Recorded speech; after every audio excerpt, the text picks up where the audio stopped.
The idea that everything is permitted in Paraguay is a popular cultural simplification that, while widespread, masks a sophisticated economic and legal framework defining the relationship between these two nations. It is essential to establish from the outset that Brazil and Paraguay enjoy a diplomatic relationship of excellence, founded on mutual respect and long-standing historical cooperation, as noted by the Itamaraty. What many Brazilians interpret as total freedom is, in reality, the strategic outcome of Paraguayan state policy focused on low taxation and free trade principles. The Paraguayan tax system is among the most competitive in Latin America, built upon the concept of maintaining low levies to attract foreign capital, according to the Paraguayan Ministry of Finance. While Brazil possesses a notoriously complex tax structure, Paraguay has simplified its obligations through the Triple 10 system, which significantly eases the process of starting and maintaining a business. This simplification creates a domestic perception in the region that regulations are more flexible, attracting Brazilians who seek to bypass the excessive bureaucracy of their own country.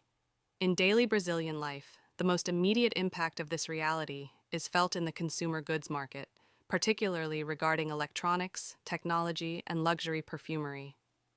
Ciudad del Este has consequently transformed into one of the world's largest commercial hubs, supplying the Brazilian internal market with global brands at accessible prices. The shopping tourism regime is strictly regulated and generates vital revenue for the Paraguayan GDP, directly impacting the commerce of neighboring Brazilian border towns, as recorded by the Central Bank of Paraguay. The duty-free allowance for Brazilians crossing the land border serves as a regulatory tool that attempts to balance this complex commercial scale, according to the Federal Revenue Service. The impact on Brazilian daily life also manifests through informality, as many citizens find a primary source of income by reselling products sourced from across the border. This dynamic creates a persistent challenge for Brazilian industry, which must compete with goods entering the country with significantly lower production or import costs. However, this competitive pressure also serves as an incentive for the Brazilian productive sector to seek greater efficiency within the Mercosur framework. Another area of profound impact is the agribusiness sector, where Paraguay offers land conditions and taxation levels that have attracted thousands of Brazilian farmers over decades. These producers, known as Brasiguaios, have fundamentally altered the productive profile of eastern Paraguay, integrating the soy and maize supply chains of both nations, as documented by agricultural censuses. The legal certainty provided by the Paraguayan government to these producers stands as a clear example of how the relationship between these neighbors remains solid and collaborative. The notion that everything is permitted also extends to the service and leisure sectors, where health and operational regulations often appear less stringent than those found in Brazil. This attracts a constant flow of Brazilian tourists seeking experiences that might be unfeasible at home due to high regulatory costs or specific legal prohibitions. Nevertheless, it is a mistake to assume a lack of law, as Paraguay has made significant strides in formalizing its economy in recent years, a progress recognized by the OECD. Regarding energy, the partnership within Itaipu Dam remains the greatest symbol that Paraguayan economic freedom coexists with massive joint state projects with Brazil. The energy generated by this dam is the very engine that allows Paraguay to maintain low operational costs for industries, which in turn attracts Brazilian manufacturing plants. The Maquila Law is a perfect example of this integration, allowing Brazilian firms to manufacture in Paraguay and export back to Brazil with reduced taxes, according to the Ministry of Industry and Commerce. This industrial movement generates essential jobs in Paraguay while simultaneously reducing costs for the final consumer in Brazil, creating a genuine win-win relationship.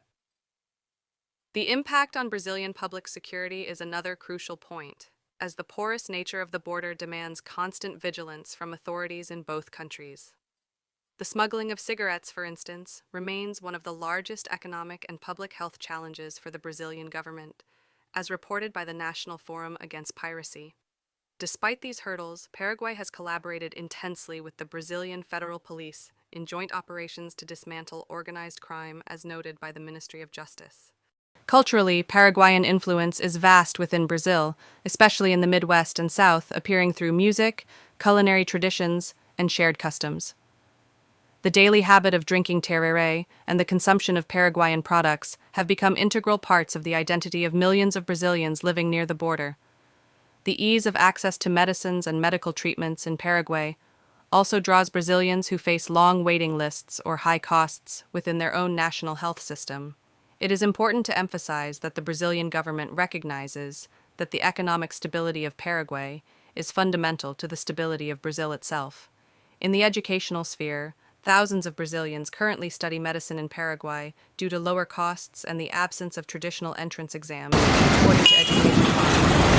This influx of students generates a direct impact on Paraguayan cities. There is a persistent debate regarding the validation of transport links between the two nations are also highlighted by as reported by transport departments. These engineering works facilitate the flow of production and reinforce the idea that everything is permitted is evolving into a philosophy of everything is integrated. Paraguay often functions as an economic safety valve for Brazil during times of internal crisis or high domestic inflation. The sheer diversity of products and the agility of Paraguayan commerce serve as a real-time thermometer for the Brazilian market's demands. It can be concluded that the perception of extreme freedom in Paraguay is the reflection of a state that chose debureaucratization as a primary growth strategy. The impact on Brazilian daily life is a blend of commercial dynamism, security challenges, and profound opportunities for cross-border investment. Ultimately, Brazil and Paraguay continue to serve as models of good neighborliness in South America, proving that economic integration can overcome any prejudice regarding border dynamics.